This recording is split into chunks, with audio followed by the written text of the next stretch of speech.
नमस्कार, डॉक्टर डिम्पल त्यागी चैनल में आपका स्वागत है। आज हम इस वीडियो में बेटा जी कक्षा 12वीं का जो आरोह आपकी बुक है उसमें श्रम विभाजन तथा जाति प्रथा और दूसरा टॉपिक है मेरी कल्पना का आदर्श समाज। किसने लिखे हैं बेटा जी? बाबा साहेब भीमराव अंबेडकर जी ने। तो इस चैप्टर से जो मुख्य प्रश्न बनते हैं जो अक्सर एग्जाम में बोर्ड के पेपर में आपसे पूछ लिए जाते हैं वो मैं आपको बताने वाली हूँ। और एक चीज ध्यान देना, क्योंकि इस बार सिलेबस कम कर दिया गया है तो हो सकता है चैप्टर में से और भी ज्यादा प्रश्न पूछ लिए जाएं। ठीक है, क्योंकि कम सिलेबस हो गया है तो चैप्टर में से थोड़े प्रश्न ज्यादा पूछ लिए जाएं, इसलिए भी आप इसको ध्यान से सीखेंगे और समझेंगे ताकि एग्जाम में अच्छे अंक ला सकें। तो अभी चलिए शुरू करते हैं अपना प्रश्न उत्तर। मैं आपको प्रश्न भी बताऊंगी, साथ में उसके आंसर भी बताऊंगी, तो आप इसको ध्यान से सुनना।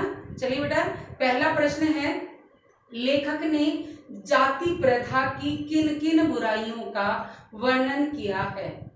प्रश्न समझ आ गया कि लेखक ने जाति प्रथा की किन किन बुराइयों का वर्णन किया है।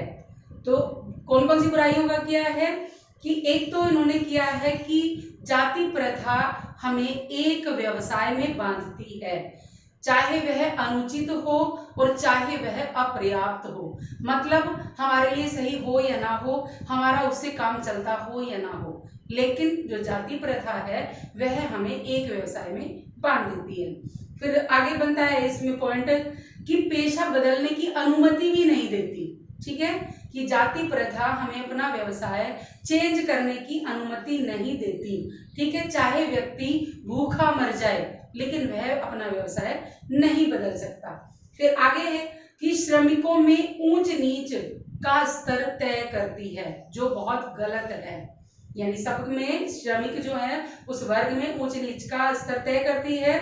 और उसके बाद और पॉइंट बनता है इसमें कि थोपे गए व्यवसाय में व्यक्ति की रुचि नहीं होते, इसलिए वह क्या करता है, कार्य को कुशलता अनुसार नहीं करता, रुचि से नहीं करता, मन उसका नहीं उसमें लगता, तो वह उसको फिर फॉर्मेलिटी से ही करता है। ठीक है, फिर आगे क्या है, जन्म के आधार पर वह पेशा तय करती है। जन्म मतलब पैतृक, जो जैसे जो पिता करता आया है, जिस घर में उसने जन्म लिया है उसका जो पेशा है वही उसको करने की वह अनुमति भी देती है। श्रमिक विभाजन भी करती है। ठीक है, तो ये सारी बुराइयां जाति प्रथा में हमें दिखाई देती हैं इस चैप्टर के अनुसार। समझ में आ गया बेटा? पाठ के अनुसार मैंने आपको आंसर बताया है। अब दूसरा प्रश्न है इसमें, जाति और श्रम विभाजन में बुनियादी अंतर क्या है? जाति और श्रम विभाजन में बुनियादी अंतर क्या है? प्रश्न समझ गए? चलिए आंसर पता करते हैं कि जाति विभाजन श्रम विभाजन के साथ साथ श्रमिक का भी विभाजन करती है, जो गलत है। समझ में आया आपको कि जाति विभाजन श्रम विभाजन के साथ साथ श्रमिक विभाजन करती है। दूसरा पॉइंट बनता है कि जाति विभाजन में पेशा चुनने की छूट नहीं होती, जबकि श्रम विभाजन में ऐसा कोई मतलब बंधन नहीं है। फिर उसके बाद बनता है, जाति विभाजन में विपरीत परिस्थितियों में भी पेशा बदलने की अनुमति नहीं मिलती। विपरीत परिस्थितियां मतलब अगर इंसान की परिस्थिति थोड़ी बिगड़ गई है, उस पेशे से उसका गुजारा नहीं है तो वह कुछ और काम कर ले, तो ऐसी अनुमति इसमें नहीं है, जबकि श्रम विभाजन में ऐसा कोई बंधन नहीं है। ठीक है, फिर नेक्स्ट है, सभ्य समाज में श्रम विभाजन तो आवश्यक है मगर श्रमिक वर्ग का जो विभाजन है वह आवश्यक नहीं है। समझ में आ गया आपको? ठीक है, तो ये इसके पॉइंट बनते थे। अब नेक्स्ट प्रश्न है बेटा जी, मनुष्य की क्षमता किन बातों पर निर्भर करती है? जो मनुष्य है उसकी क्षमता किन किन बातों पर निर्भर करती है? पहला है शारीरिक वंश परंपरा के आधार पर।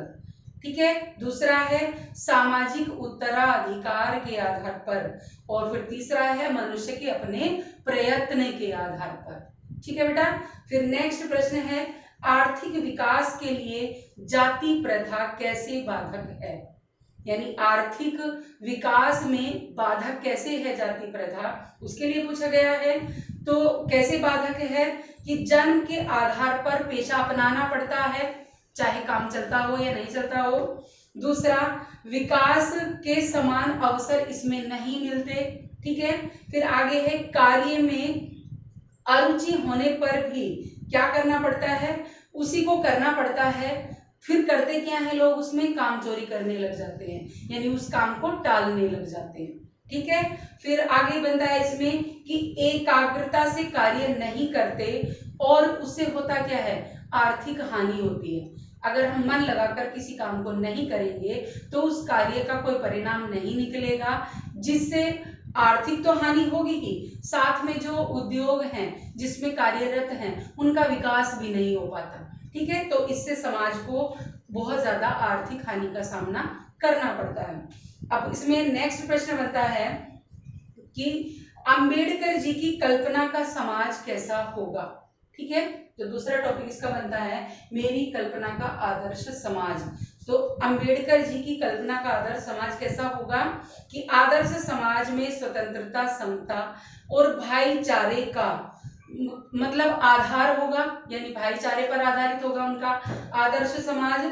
सभी को समान अवसर मिलेंगे, जातिगत भेदभाव समाप्त हो जाएगा और समाज में कार्य करने वालों को सम्मान मिलेगा। जो किसने सोचा है, बाबा साहेब भीमराव अंबेडकर जी ने। ठीक है, उनकी कल्पना का आदर्श समाज में ये सारे गुण होंगे जो उन्होंने सोचे हैं और जो ये लेख है उसमें उसको दर्शाया भी है। ठीक है बेटा, एनसीईआरटी वाले भी आपके आते हैं एग्जाम में, लेकिन उनसे हटकर अगर कुछ पूछ लिए जाते हैं तो इस तरह के प्रश्न होते हैं जो अभी मैंने आपको बताया। मुझे आशा है इन्हें सीखकर आप अच्छे से अच्छे अंक ला सकेंगे। और अगर अभी तक आपने चैनल को सब्सक्राइब नहीं किया है तो चैनल को सब्सक्राइब जरूर करें। धन्यवाद।